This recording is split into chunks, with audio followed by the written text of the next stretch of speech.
lè yé a. Àkókò, àkókò, àkókò, àkókò, àkókò ọ̀rọ̀ náà mà ti dé o. Ará ilé èrò ọ̀nà tètè máa bọ̀, wá gbọ́rọ̀ ìyè kó lè yé. Everything called recession will never be your portion in the name of Jesus. Àkókò, àkókò, àkókò ọ̀rọ̀ náà mà ti dé o. Ará ilé èrò No, but you are a liar. I will pull you down. Shall be well with you. Á dára fún yín. Àkókò, Àkókò, àkókò, àkókò ọ̀rọ̀ náà mà ti dé o. Ará ilé. Mo rí rẹ̀ gbà o. àsálẹ̀ agbára jíǹde agbára tó ti Jésù Olúwa dìde nínú òkú tójú ti eléni ní àtolùfisùn ó fẹ́ jí ohun rere gbogbo tó ń tó gbé àtèyí tó ti kú dìde láyé tiẹ̀ náà lásálẹ̀ agbára jíǹde ọjọ́ Friday kejì lóṣooṣù nípàdé ìṣòru ńlá yìí ń wáyé àsálẹ̀ agbára jíǹde ọjọ́ Friday tó ń bọ̀ yìí ni o ní the World Bible Church 1 Ganiyu Murana Close Ajẹ́lógo my 12 Ketu nílùú Èkó láago 10 alẹ́ dìdájí Prophet J.B. Kúmọlúyì fẹ́ fagbára jíǹde Jésù pàṣẹ fún iṣẹ́ tó ń tó gbé àtòwò tí ò lọ déédéé àti gbéyàwó tó yadi tí ò léso ìdílé tó ń dàrú àti gbogbo ọmọ ológo táráyé ti dógògò lé láti gba agbára àjíǹde àkọ́tún fún ìṣeré àti ìsọdọ̀tun láyé gbogbo ènìyàn ẹ jẹ́ àpàdé lọ́jọ́ Friday tó ń bọ̀ yìí ní the World Bible Church 1 Ganiyu Murana Close Ajẹ́lógo my 12 Ketu nílùú Èkó Prophet J.B. Kúmọlúyì lolúwa máa lò láti sọ ire ayé rẹ jí padà lórúkọ Jésù gbogbo ènìyàn ẹ máa bọ̀ fún ìwádìí 08036297770 tàbí 08056559500 Jésù Kristi lọ́lúwa. I am that I am. Èmi ni tí ń jẹ́ èmi ni. The beginning Ìbẹ̀rẹ̀ and the end. àti òpin. You are the only one that can exalt. Ìwọ nìkan ṣoṣo ló lè gbé ni ga. You can destroy. Ìwọ ló lè panirun. You can oppose. Ìwọ ló lè gbéniró. You can uproot. Ìwọ ló lè fàtú. And you can plant. Ìwọ ló lè gbìn. You are unquestionable God. Ìwọ ni kábíyèsí. I worship you. Mo júbà rẹ. Be thou exalted in the name of Jesus. Di ìgbéga lórúkọ Jésù. Every power Gbogbo agbára from marine láti inú omi. that may like to surface here this morning, Tá fẹ́ yọjú ràn níbí lónìí. I release fire from above Mo tú iná sọ̀kalẹ̀ to láti consume them in the name of Jesus. láti jó wọn run lórúkọ Jésù. Every uninvited spirit Gbogbo ẹ̀mí tá ò pè. listening to the word of God, Tẹ́tí sí ọ̀rọ̀ Ọlọ́run. I release power from above Mo tú agbára sọ̀kalẹ̀ láti òkè. to consume them right now in the name of Jesus. Láti jó wọn run báyìí lórúkọ Jésù. Every spirit of murmuring, Gbogbo ẹ̀mí àròyé àti kíkàn. hear the word of God, Ẹ gbọ́ ọ̀rọ̀ Olúwa. be consumed with the Holy Ghost fire. Iná ẹ̀mí mímọ́ kó jẹrun. Holy Spirit, Ẹ̀mí mímọ́. move in another dimension Rìn ní àrà ọ̀tọ̀. that will make our life to be better, Tá a mú kí ayé wa kó tó dára sí i. that will make our spiritual stand to be okay before you. Tá a mú kí òǹtẹ̀mí wa kó dára níwájú rẹ̀. Do so in the name of Jesus. Ẹ ṣe bẹ́ẹ̀ gẹ́gẹ́ lórúkọ Jésù. At the end of this message, Lópin ọ̀rọ̀ yìí. let us have a cause to glorify your name. Jẹ́ kí a ní ìdí láti yin orúkọ yín For lógo. in Jesus' wonderful name, I pray. Amen. Hallelujah. Hallelujah. There are so many names for God in the scripture, Orúkọ púpọ̀ là ń pe Ọlọ́run nínú ìwé mímọ́. and each of these names describes his attributes. Bẹ́ẹ̀ ni ọ̀kọ̀ọ̀kan orúkọ wọ̀nyí òun ló ṣàpèjúwe bí iṣẹ́ Ọlọ́run ṣe rí. Manifestations Ìfarahàn Ọlọ́run and mighty works. àti bí iṣẹ́ ńlá rẹ̀ bó ṣe rí. God manifested himself to Abraham as the all-sufficient God. Ọlọ́run wá fi ara rẹ̀ hàn Ábúráhámù gẹ́gẹ́ bí Ọlọ́run ẹni tó tó tán. He walked. Ábúráhámù ti ṣiṣẹ́ Many years fún ọ̀pọ̀ ọdún. without a child. Kò sí ọmọ láyé rẹ̀. That does not mean that God is not with him. Èyí tí ò wá túmọ̀ sí pé Ọlọ́run ò sí pẹ̀lú rẹ̀. He choose God as all-sufficient God. ó wá yan ọlọ́run bí ọlọ́run tó tó tán. He even spoke to God and said, ó bá ọlọ́run sọ̀rọ̀ is wípé this how I will be going? ó wá rán ọlọ́run létí ń jọ́kọ̀ pé ṣé bí màá ṣe máa rìnrìn àjò mi náà rèé I've been following you. màá sì máa tẹ̀lé ọ I've been doing your will. mo ti ń ṣe ìfẹ́ rẹ̀. Is this how I will be following you without a child? ṣé bí màá ṣe wá máa tẹ̀lé ọ lẹ́yìn rèé láì lọ́mọ láyé. At last, lẹ́yìn ọ̀rẹ́yìn God heard his groaning. ọlọ́run gbọ́ gbígbìn rẹ̀. What does it mean that God is all-sufficient? kí wá ló túmọ̀ sí wípé ọlọ́run tó tán gan. He is almighty. ọlọ́run yìí òun ni alágbára jùlọ. That is Genesis 17:1-6. nínú ìwé Genesis orí ìkẹtàdínlógún ẹsẹ̀ ìkíní sí ìkẹfà. Abraham was worried because he was advancing in age with his wife, but was still childless. Abrahamu ó ń ṣàníyàn púpọ̀ nítorí pé ó ti di ògbólógbó ènìyàn pẹ̀lú ìyàwó rẹ̀ wọ́n ti dògbólógbó síbẹ̀ wọn ò tí ì bí ọmọ. God appeared to Abraham that he is the almighty God. ọlọ́run wá farahàn Abrahamu wípé èmi ni ọlọ́run alágbára. Meaning, tó túmọ̀ sí pé El Shaddai, ẹni tó túmọ̀ sí olódùmarè. the all-sufficient God, ọlọ́run tó tó tán tó lóhun gbogbo lódùlódù. who will not only give him a child, tí kì í kàn ṣe wípé ó fẹ́ fún ọlọ́mọ kan ṣoṣo láyé. but make him a father of many nations. ṣùgbọ́n ó fẹ́ sọ ọ́ di bàbá orílẹ̀-èdè púpọ̀. That was two things that God has in mind. ohun tí ọlọ́run ní lọ́kàn ní èyí.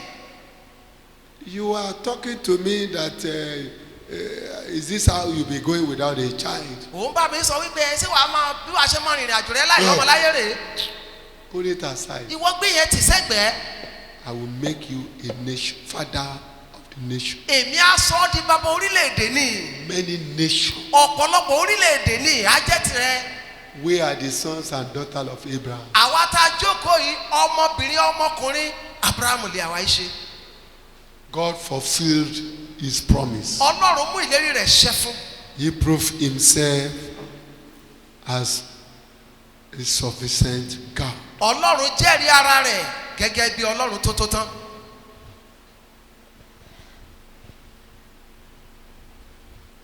Now, El Shaddai, ẹ ṣàdá God Elédùmarè. says, ó wí pé I am the God of many priests. èmi ni ọlọ́run ẹni tó ní ọmú púpọ̀ púpọ̀. Breasts. ọmú mi pọ̀. And from this breast, láti inú ọmú wọ̀nyí I am feeding and nourishing the whole world. láti inú ọmú wọ̀nyí ni mo ti ń bọ́ gbogbo ẹ̀dá láyé. And my children in particular. àti pàtàkì jùlọ àwọn ọmọ tó jẹ́ tèmi. God has a very big breast. ọlọ́run ọlọ́mú ńlá ni. Yeah, I'm tired. Oh, this sickness is too much. mo ń Oh, kú lọ́wọ́ àìsàn pọ̀ o. it's like I want to die. ó Oh, ti dàbí pé ó fẹ́ mẹ́mí mi o. come, máa bọ̀ wá. chuck from ó my yá breast. mu lára ọmú mi. By the time you chuck the breast of El Shaddai, nígbà tó bá ti wá mu lára ọmú Elédùmarè yìí. there will be peace and tranquility in your life, àlàáfíà ẹ̀rọ pẹ̀ṣẹ̀ àwọnú ayé rẹ. even in your body system. kódà nínú àgọ́ ara rẹ pẹ̀lú.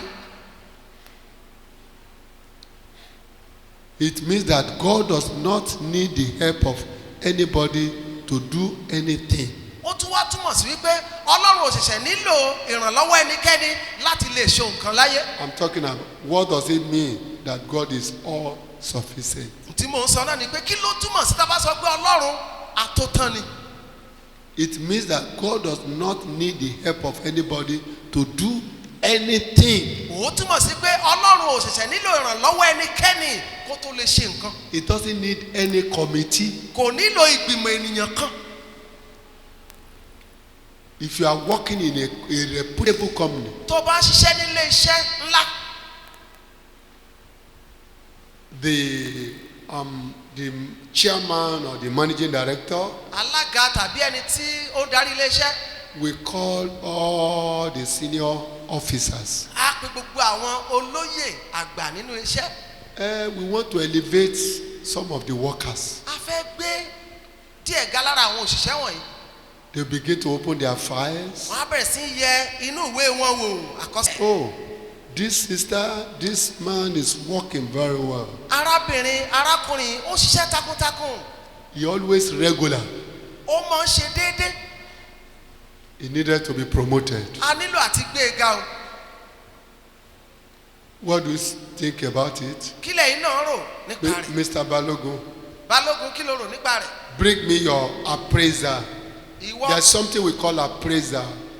When you are working with a company, then your boss will be supervising you, watching your movement, watching the way you have been working.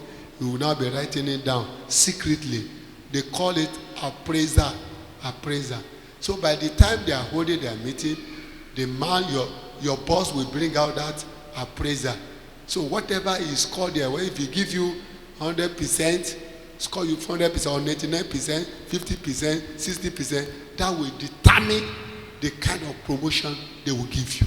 ní ilé iṣẹ́ kọ̀ọ̀kan láti ní ohun tí a pè ní àkọsílẹ̀ tí a máa ń gbé yẹ̀wò nígbà tí àkókò bá tó a ó ti máa kọsílẹ̀ wípé ó ṣe déédéé ń bí kò ṣe déédéé ń bí ó ṣe dáadáa ń bí tàbí kò ṣe dáadáa ń bí tó bá wá tó àkókò èyí náà máa wò nínú ìwé àkọsílẹ̀.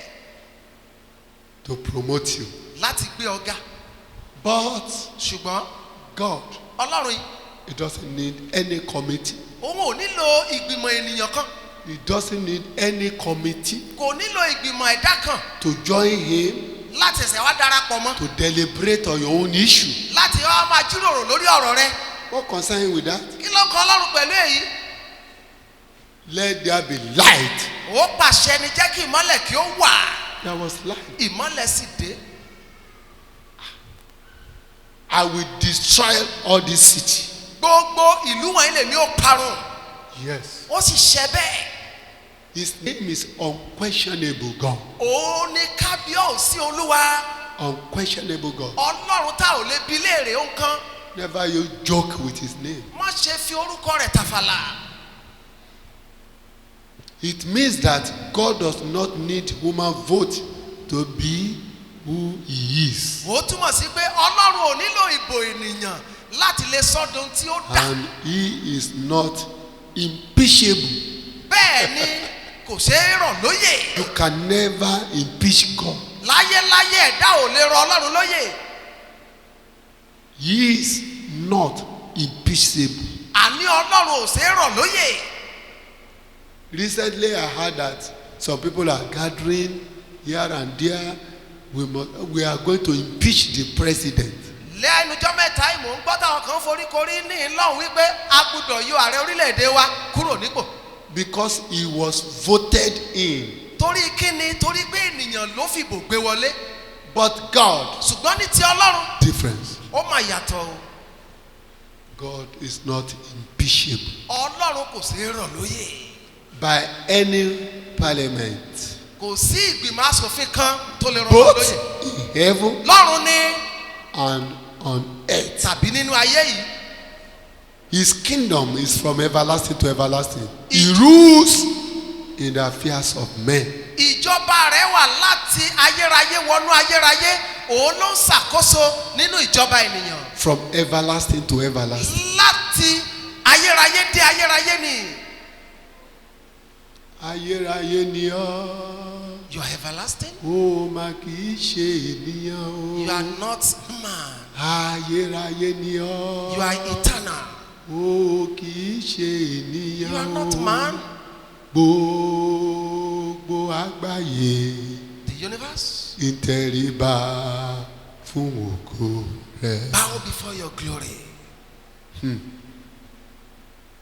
Number 4. ìkẹrin. It means that God does not lack anything. ó túmọ̀ sí pé ọlọ́run kò ṣaláì ní ohun kan. He is complete. ọlọ́run pé. He is the creator and owner of heaven and earth. òun ni ẹni tó dá ayé tó dá ọ̀run tó sì ní ohun gbogbo ní ìkáwọ́ rẹ̀. I wrote down here. Therefore, Torí náà he is able to provide, ó lè pèsè fúnni, bless, ó lè bùkúnni, and keep you. ó sì lè panimọ́, Provide. ó lè pèsè. Remember the Israelites. Rántí Ísírẹ́lì, He provide for them ó pèsè fún wọn in the wilderness. nínú ijù. Where does he got that meat? Níbo lọ́lọ́run gan ti kó ẹran jáde? No caterer Kò mọ̀ sí àwọn tí a sè lẹ́gbẹ̀gbẹ̀ in the wilderness. nínú ijù.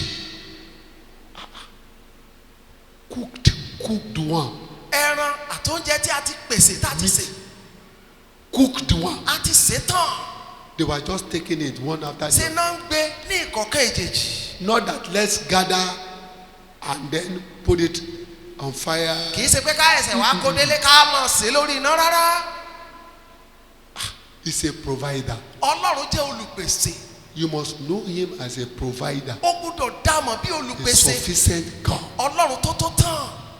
His sufficiency is enough for you. Tító tán Ọlọ́run ó tó fún ọ. Psalm 24 verse 1 says, Sáàmù orí ìkẹrìnlélógún ẹsẹ̀ ìkíní wípé the earth is the Lord tí Olúwa nílẹ̀ and all its fullness, àti ẹ̀kún rẹ̀, the world and those who dwell therein. ayé àti àwọn ẹni tó tẹ̀dó sínú rẹ̀. Tí Olúwa nílẹ̀ àti ẹ̀kún rẹ̀, And its fullness, ayé àti àwọn tó tẹ̀dó sínú rẹ̀. the earth and those who indwell it. Nítorí tó fìdí rẹ̀ sọlẹ̀ lórí òkun, For he has established it upon the waters ó sì gbé kalẹ̀ lórí ìsàn omi. and established it upon Tí the stream Olúwa of waters. nílẹ̀ àti ẹ̀kún rẹ̀, The earth belongs to God. ayé àti àwọn tó tẹ̀dó sínú rẹ̀. Those who dwell Nítorí there. tó fìdí rẹ̀ sọlẹ̀ lórí omi, For he has ó founded sì it upon gbé the water kalẹ̀ lórí ìsàn omi. and established it upon the rivers. Then Psalm 50 verse 10 to 11 says another powerful thing. Sáàmù orí àádọ́ta ẹsẹ̀ ìkọkànlá wa tó sọ nǹkan àti For kejìlá. every beast of the forest is mine. Ẹsẹ̀ kẹwàá wípé nítorí gbogbo ẹran igbó ni ó jẹ́ ti èmi, And the cattle on 1,000 hills. àti gbogbo ẹran lórí ẹgbẹ̀rún òkè. I know all the birds of the mountains. Èmi mọ gbogbo ẹyẹ àwọn òkè ńláńlá. Can you count all the birds on the earth? Ǹjẹ́ ìwọ lè ka iye ẹyẹ tó fò lójú ọ̀run? Do you know the numbers of your hair? Ǹjẹ́ ìwọ tiẹ̀ ka iye irun orí rẹ rí? Is it possible? Ìjọ ó ṣeé ṣe fún ọ. And God can tell you the Bẹ́ẹ̀. numbers of the hair you have. Ọlọ́run lè sọ iye irun orí tó hù sórí rẹ. God can tell you the quantity of the star. Ọlọ́run lè sọ iye àwọn ìràwọ̀. His power is great. Agbára rẹ̀ ó ga lọ́pọ̀lọpọ̀. If you can read your Bible very well, Tó o bá lè ka Bíbélì rẹ dáradára, you will take life very simple. wàá mú ayé yìí, wàá mú ní ohun tí ò le dandan. He said, I know all the birds of the mountains Ó ní èmi mọ gbogbo ẹyẹ àwọn òkè ńláńlá. and the wild beasts of the fold are mine. Àti ẹranko ìgbẹ́ ní ti èmi pẹ̀lú.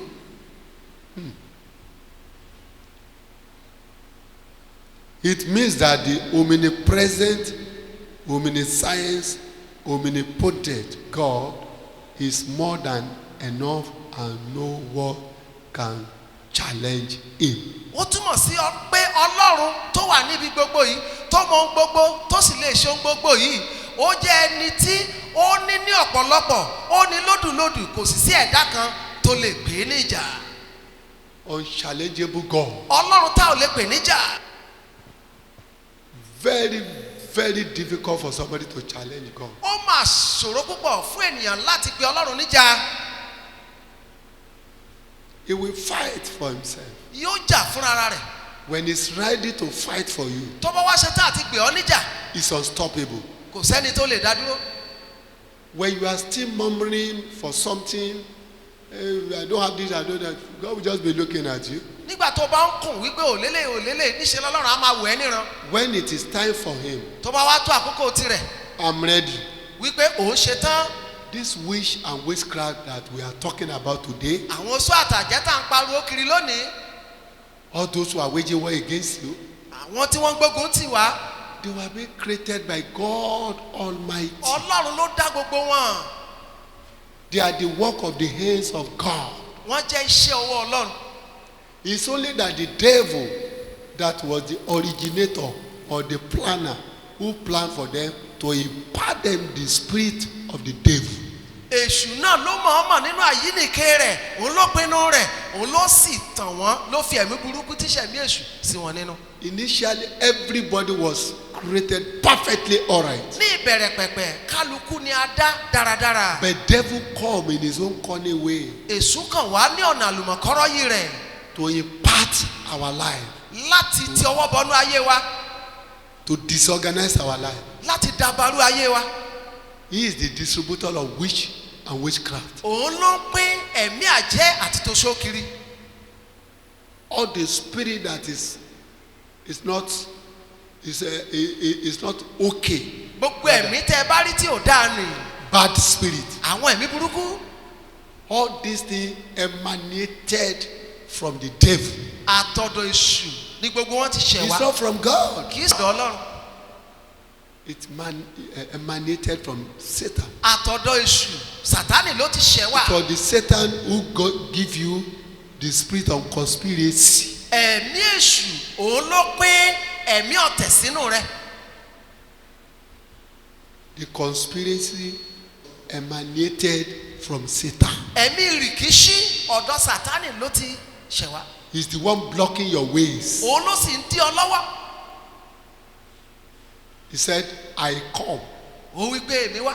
Number one, àkọ́kọ́ steal, láti pa àti láti parun. kill, and destroy. àti láti parun.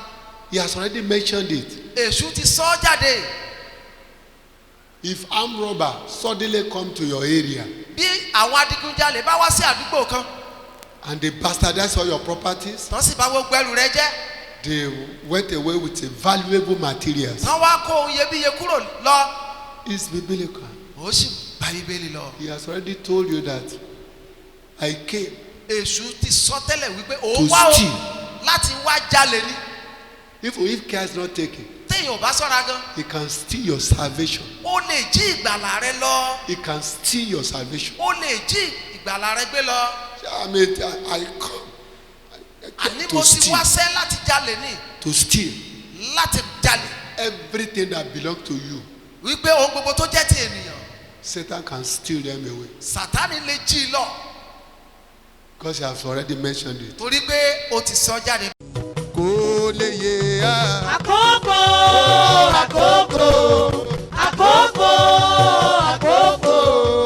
àkókò ọ̀rọ̀ náà mà ti dé o ará ilé èrò ọ̀nà tètè máa bọ̀ wá gbọ́rọ̀ ìyè kò lè yé. Everything called essential will never be your portion in the name of Jesus. àkókò ọ̀rọ̀ náà mà ti dé o ará ilé èrò. No, but you are a liar. I will pull you down. kò lè Shall be well with you. á dára fún yín.